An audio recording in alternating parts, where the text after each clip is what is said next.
Hello, my name is David Livingston, and I was born in Scotland, and I gave my heart to the Lord when I was a child. Later, when I grew up, I traveled to the heart of Africa as a missionary and explorer in the heart of the 19th century. When I died, my body was returned to England, but my heart was removed and buried in Africa.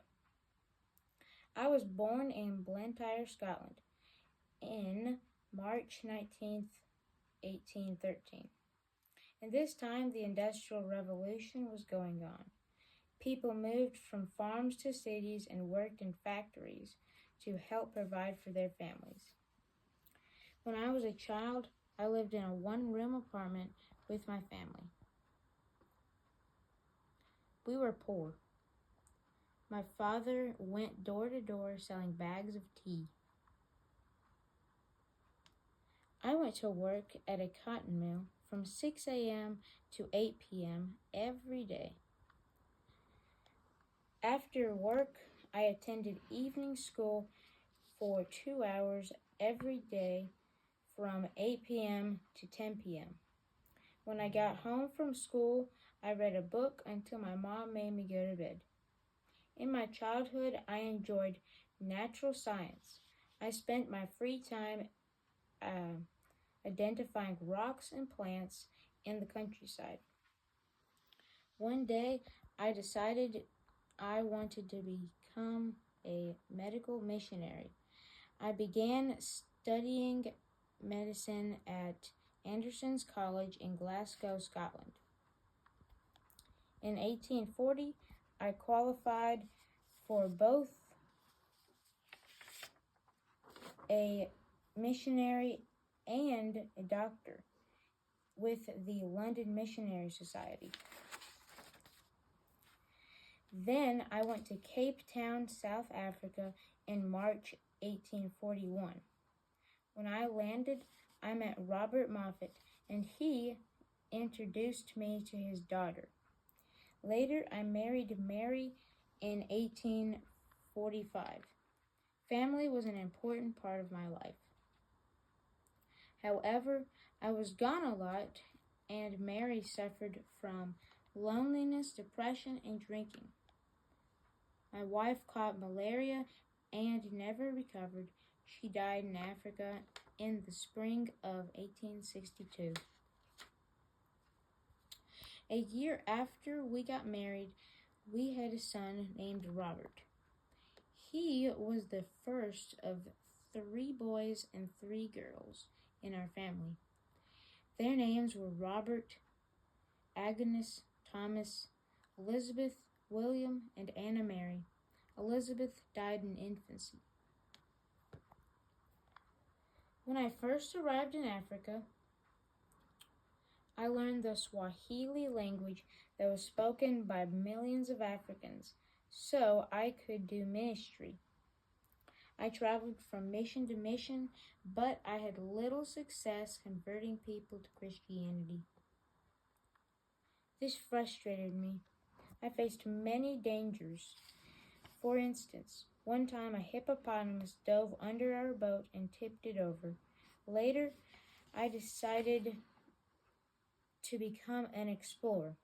In April 1867, I reached Lake Tanganyika. I was very sick with malaria and high fevers. I felt like I was receiving a death sentence. During my exploration, I wrote many journals that captured the public's imagination. I discovered landmarks and I made many maps. Unfortunately, I seemed to disappear in the late 1860s. Rumors of my death began to circulate. In 1869, the New York Herald sent Henry Morton Stanley to find me. 2 years later, Stanley found me. He greeted me with the words, "Dr. Livingston, I presume." Stanley wanted me to go back to England with him, but I wanted him to stay in Africa to search for the source of the Nile. I wanted to change the world for Jesus, but Stanley just wanted to be famous. We parted ways and never saw each other again. Meanwhile, I continued searching for the source of the Nile. I never found it.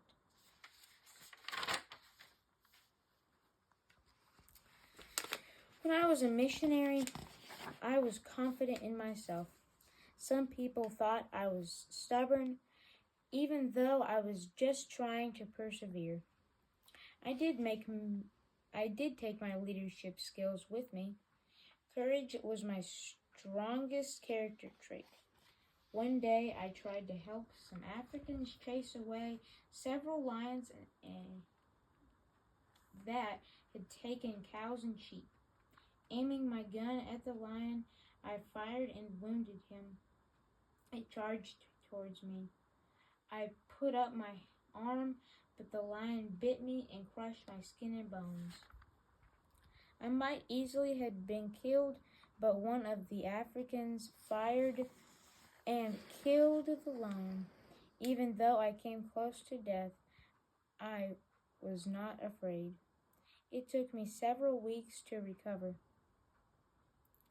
During my lifetime, I made many contributions to the world.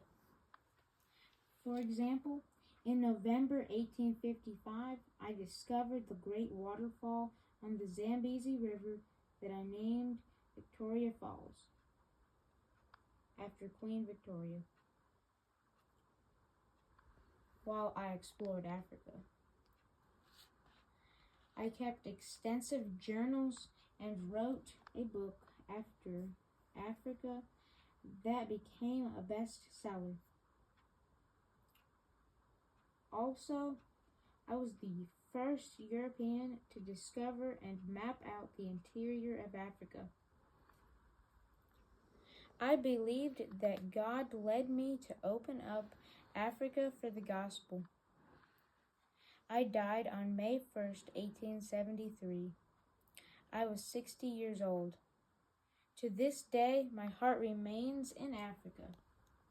The Africans removed my heart and buried it beneath a tree in Zambia. They returned my body to England.